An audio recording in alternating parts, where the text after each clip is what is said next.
I guess what would you give advice as far as, what are the, I guess what's the hardest part of keeping a space like live and growing?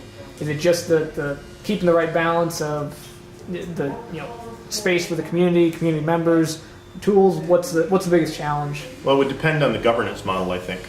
There's for-profit places that are. I guess is that the hardest part to get right? I guess is that government's model is usually that's hard to say because that does drive everything. Like, we are a member-run organization with a fairly weak board of directors. Weak meaning the board doesn't decide what the organization does on a day-to-day basis. Keeps things, pays the bills, keeps things going. A few things. Another makerspace might be a for-profit space with a fiduciary responsibility to its owners and shareholders. Another space might be a not-for-profit with run by a tight committee of 4 people, and it might have a specific mission to support a university or workforce development or some other specific mission. How they conduct themselves is going to vary widely. From a member-driven organization like mine, I can say that the hardest thing to do is for everybody to get along and for people to accept what they cannot change and work on things that they can. It's hard to get people to pitch in to do things that are unpleasant or to do work. It's hard to dedicate time in your life to something that isn't paying you. It's sometimes hard to convince people to do less. I'm a contrarian on a lot of things, so my opinions are going to go 180 degrees to some people, but I think that sometimes it's hard for me when I identify somebody who's truly impassioned about this kind of thing. Sometimes it's good and sometimes it's not so good. Sometimes it would be better if they pumped the brakes and did a lot less, especially in the first month or two being around. It would be better that they sat on the bench and looked and helped a little bit, but just mostly watch and shut up. And pace themselves is what I'm saying. People can burn themselves out. We used to have a very common pattern of people on the board of directors burning out and wanting to throw up their hands and walk away from the table after about 8 months. I think that's a real shame. And so I've tried to make sure that I always pull back before I feel like that. I try to encourage other people to do the same. I've pushed for having half as many meetings as we used to have, doing as much as we can online and not in meetings, and making the meetings go breezy, easy, and end precisely 1 hour after they start. So limiting what you're asking your volunteers to help with, because you're making it as fast and efficient as possible. Only bite off what you can chew, and maybe only bite off half as much. Because even board members should have time to work on their personal projects. And without a staff and a payroll, it's very difficult to balance personal needs and organizational needs. So that may be the hardest thing, because if you can't do that, then you can't even worry about what's the average user experience going to be, and where do people have problems in the actual user experience. It's hard to identify problems in a user experience. Why do people quit? Well, what if they don't quit? What if they're just grumbling and upset and you don't know why that's happening? Where did the frictions come from? It's going to be personality conflict. It's going to be resource conflict. Like I said, I have a lot of contradictory opinions to many people. For one thing, I believe we hold almost every resource in a first come, first serve basis, and we have no scheduling software. We've got no real policy for scheduling on anything, except just maybe a month ago somebody had a kernel of a policy for using the laser cutter. And my attitude about that is, well, why doesn't everything go to hell? People ask me. It's like, well, we expect people to be adults and sort things out. If somebody's hogging a machine, you should figure out a way to talk to them about it. Have the social maturity to be able to talk things through and come to a reasonable compromise. And you can't. It's very hard to teach adults social maturity, but what you can do is teach them, is reassure them that they should trust you to help them if they're having a problem. So on my end, what I want to be is somebody who people can trust to conscientiously address their problem, no matter what it is. And if people know that they've got somebody they can go to who won't rat them out or narc on them, but they'll actually try to help you with their problem, then I don't think there's any problem that a hackerspace or a makerspace that you can't solve, or that you can't get somewhere by trying to solve. I know that there have been cases here of personality conflicts that were too strong for anyone to intervene and help with, and one or more people decided to part ways. But that's probably the worst thing. And that's what I've heard from just about every makerspace, is trying to untangle the mess of social interaction in the space, is that some people just don't get along, and there's not a whole lot you can do about that. It's good to have a policy to say that everybody's needs count, everybody matters, and that you shouldn't be discriminatory, and that you shouldn't harass each other, and that you should many hackerspaces have the be excellent to each other or derivations on that. There's a lot of stuff that comes from hackerspace design patterns, from Noisebridge and whatnot. And my take on that, my way of phrasing that is couldn't you have done something? Couldn't you have handled that better? And I want to speak to people more as adults. To me, the be excellent to each other is a little bit Bill and Ted's Excellent Adventure, and it's a little puerile, a little childish.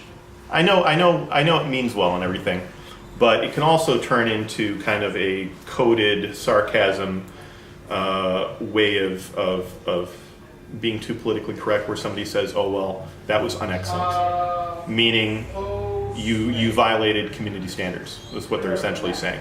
But unfortunately, does that mean I always have to be excellent all the time to everybody? That's exhausting. Can't I just mind my own business and not be bad? And of course, everybody has to recognize that if a member comes in and they don't really want to talk with you about their project, and they don't want to have a long discussion with you about your philosophy on chemtrails, and they just want to use the goddamn belt sander and the lathe, that is fine. That is a good member. And they sweep up after themselves, and they don't leave dirty dishes in this thing. You don't have to be excellent all the time. You have to be, on some level, we just want everybody to not be bad to each other. So my criticism of the hackerspace design pattern is that it uses language that gets thrown back in other people's face, and then it becomes an unreasonable standard to meet. I try to maintain a balance of humor and seriousness, not take anything overly seriously, but at the same time, sometimes it's not all giggles and butterflies. It's sanding the floor, or painting the floor, or something miserable like that. Or trying to intervene and convince two people to apologize to each other and get over it and occupy the same room and not hate each other.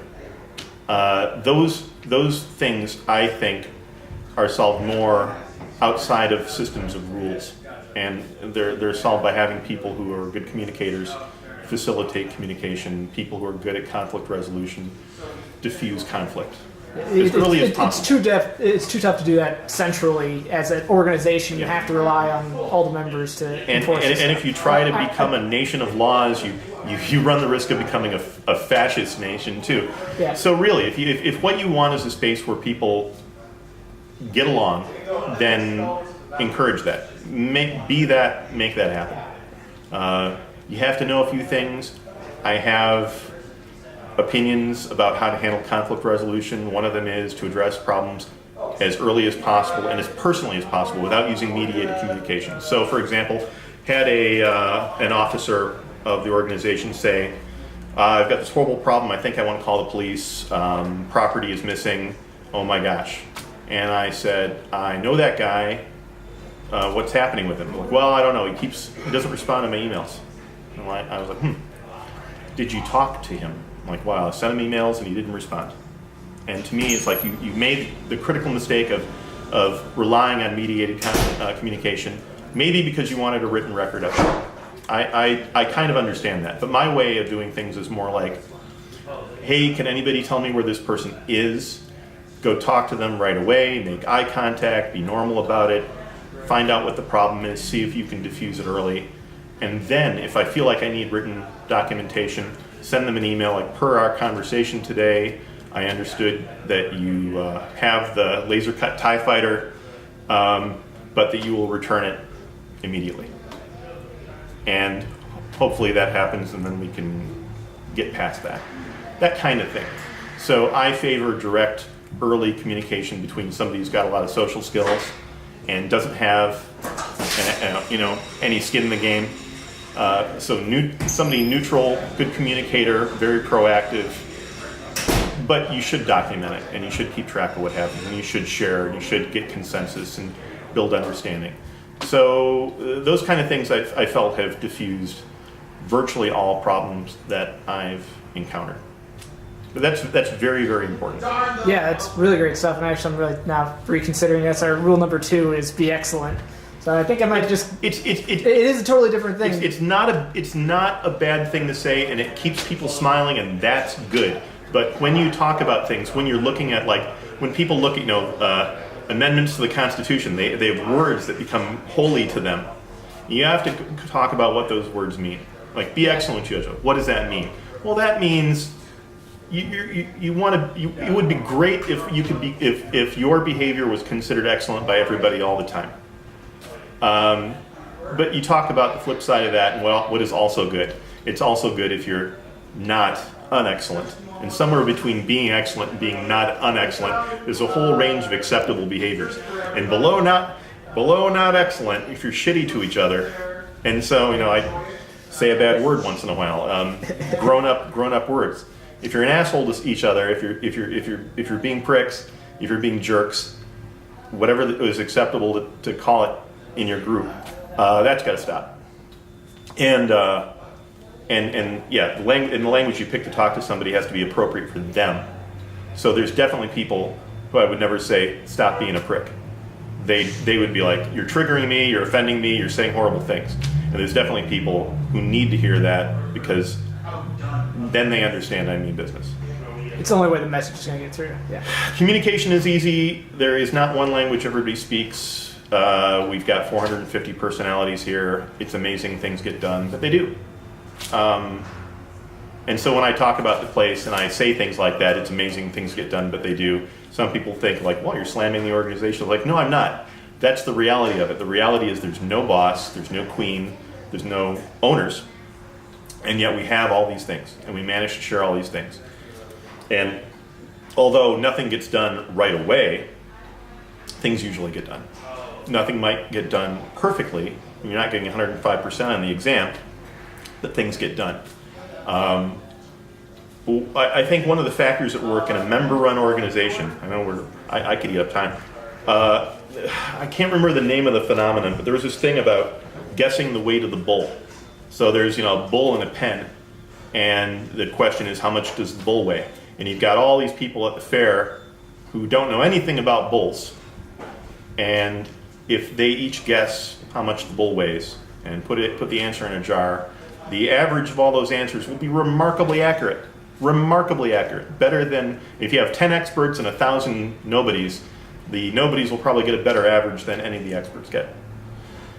Why that is, that's another story. But the point is, I think consensus building for organizations can be fine. You can get great things done.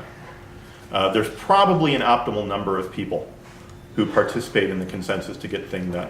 There's another little story, behavior of ants.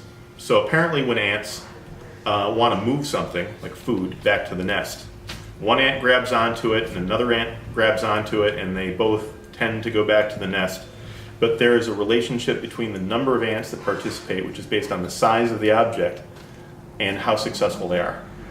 And according to this study that I remember reading, the optimal size for this particular type of ant was a Cheerio size item. Enough ants could get around it that they could lift it easily and move it easily, but few enough were working at it that it could move around obstacles. So with the more people that participate, or the more ants that participate, the less able it was to compromise and find a route around an obstacle. Get too many ants, too big a thing, and it wanted to keep plowing through the obstacle, it couldn't negotiate it. And I think the analogy is pretty apt.